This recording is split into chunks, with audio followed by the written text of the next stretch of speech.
Good afternoon friend.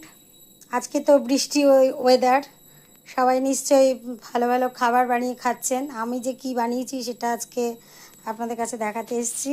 তো যাই হোক, আছে সাদা ভাত, আচ্ছা অল্প বেগুন ভাজা, আর এটা হচ্ছে কয়েক পিস কাতলা মাছ ছিল, সেটা আলু দিয়ে ঝোল, এটা ইলিশ মাছ বেগুন দিয়ে ঝোল, আর এটা হচ্ছে মটরশুঁটি আলু দিয়ে নিরামিষ বাঁধাকপির তরকারি, আর এটা হচ্ছে কিছুটা মাছের ডিম ছিল, সেই মাছের ডিমটাকে একটু সবজি দিয়ে বানানো হয়েছে। তো এই হচ্ছে আজকের মেনু। টক দই স্যালাড তো থাকেই, আপনারা জানেন।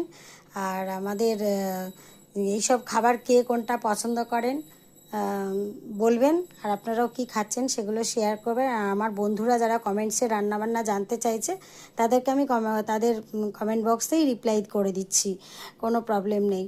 যাই হোক, এই হচ্ছে আজকের মেনু। আর আপনারা সবাই ভালো থাকবেন, সুস্থ থাকবেন। একটা ঘূর্ণিঝড়ের আশঙ্কা রয়েছে, সেটা আপনারা সবাই সামলে নেবেন, সাবধানে আগের থেকে প্রিকশন নেবেন।